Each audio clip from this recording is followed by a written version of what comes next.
മുല്ലപ്പെരിയാർ അണക്കെട്ടിലെ ജലനിരപ്പ് ഉയർത്താൻ ശ്രമിക്കുമെന്നുള്ളത്. എന്തായാലും ഈ ഒരു പ്രഖ്യാപനം ആ ഒരു ബജറ്റ് പ്രസംഗത്തിനെതിരെ മുല്ലപ്പെരിയാർ സമരസമിതി രംഗത്തെത്തിയിട്ടുണ്ട്.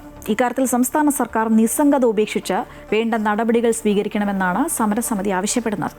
മുല്ലപ്പെരിയാർ അണക്കെട്ടിലെ ജലനിരപ്പ് 152 അടിയാക്കി ഉയർത്തുമെന്ന് തമിഴ്നാട് മുഖ്യമന്ത്രി വിജയ് പ്രഖ്യാപിച്ചിരുന്നു.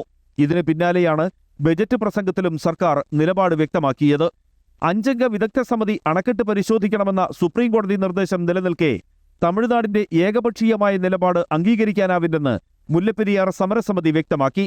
ഇക്കാര്യത്തിൽ സംസ്ഥാന സർക്കാർ നിസ്സംഗത ഉപേക്ഷിക്കണമെന്ന് സമരസമിതി ചെയർമാൻ ഷാജി പി ജോസഫ് ആവശ്യപ്പെട്ടു.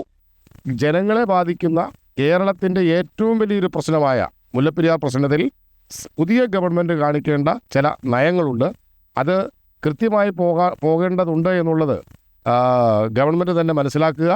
അടിയന്തരമായി യുദ്ധകാലാടിസ്ഥാനത്തിൽ ഈ പ്രശ്നത്തിന് തീരുമാനമുണ്ടാകുവാൻ വിദഗ്ധ സമിതിയുടെ പരിശോധനയ്ക്ക് വേണ്ടുന്ന നിയമ നടപടിയിലേക്ക് കേരളം കേന്ദ്രവുമായി ബന്ധപ്പെട്ടുകൊണ്ട് കേന്ദ്രമന്ത്രിസഭയുടെ മധ്യസ്ഥതയിൽ വേണമെങ്കിൽ അങ്ങനെ ആകണമെന്നുള്ളൊരു അഭിപ്രായമാണ് മുല്ലപ്പെരിയാർ സമരസമിതി കാലങ്ങളായി പറയുന്നത്. ഇത്തവണ കാലവർഷത്തിൽ പോലും മുല്ലപ്പെരിയാർ ജലനിരപ്പ് 120 അടിക്ക് മുകളിലെത്തിയിട്ടില്ല. ഈ സാഹചര്യത്തിലാണ് പരമാവധി വെള്ളം അണക്കെട്ടിൽ സംഭരിക്കാൻ തമിഴ്നാട് നീക്കം നടത്തുന്നത്. അമൃത ന്യൂസ്, ഇടുക്കി.